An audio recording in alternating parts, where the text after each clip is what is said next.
Reaksi redoks adalah reaksi kimia yang terjadi dari gabungan reduksi dan reaksi oksidasi. Reaksi redoks mencakup semua proses kimia, di mana atom melibatkan perubahan keadaan bilangan oksidasi, atau yang disebut juga dengan biloks. Dalam video ini, terlihat mereka sedang bermain bola kaki. Nah, seperti biasa, yang kita ketahui saat beraktivitas, pasti manusia melakukan pernapasan.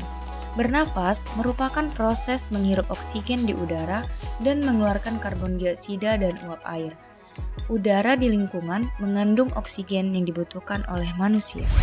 Nah, untuk itu, hubungan pernapasan dengan reaksi redoks yaitu pelepasan CO2 dan penghirupan O2 di udara.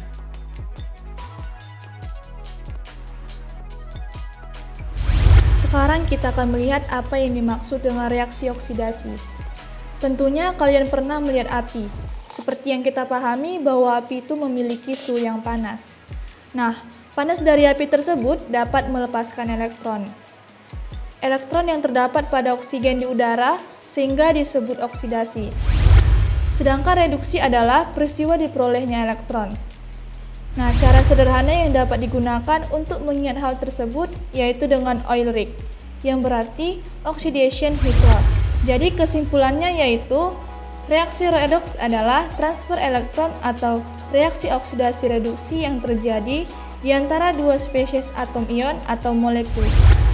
Reaksi redoks dapat kita temukan dalam kehidupan sehari-hari. Salah satu contohnya adalah perkaratan pada sebatang besi. Seiring dengan berjalannya waktu, sebatang besi itu akan mengalami perkaratan atau bahkan dapat menyebabkan sebatang besi tersebut menjadi patah. Bagaimana proses perkaratan yang terjadi pada besi itu? Hal tersebut dapat kita temukan secara jelas melalui pengamatan di bawah mikroskop. Perkaratan pada besi merupakan salah satu jenis reaksi reduksi oksidasi, dan kita dapat melihat bahwa besi yang terkena oleh tetesan air dan mengandung oksigen akan terlarut, sehingga hal ini yang menyebabkan masing-masing atom dari besi melepaskan 2 elektron menjadi 2 ion, dan proses ini dikenal sebagai peristiwa oksidasi. Selanjutnya, elektron yang dilepaskan akan mengalir ke bagian besi yang terkena tetesan air dan mengandung oksigen, dan kemudian larut dalam air, sehingga membentuk ion hidroksida yang dikenal dengan proses reduksi. Nah, sekarang kita telah mengetahui bagaimana proses perkaratan yang terjadi pada besi. Selanjutnya, hal apa yang dapat kita lakukan untuk mencegah proses perkaratan tersebut? Nah, metode pertama yang dapat kita lakukan adalah melapisi permukaan besi dengan minyak cat atau lapisan cat anti air, dan kita bisa melihat bahwa air akan tertolak oleh lapisan cat anti air.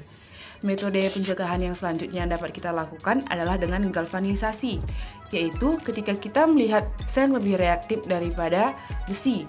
Hal ini menunjukkan bahwa pada saat oksigen dan uap air mengenai permukaan seng, maka seng akan mengalami korosi yang lebih cepat daripada besi. Saat ini kita sudah memiliki besi yang telah dilapisi oleh seng, sehingga pada saat seng terkena tetesan air, maka seng akan bereaksi dengan atom hidrogen dan oksigen untuk membentuk seng hidroksida. Akan tetapi dapat dilihat bahwa besi tetap terlindungi.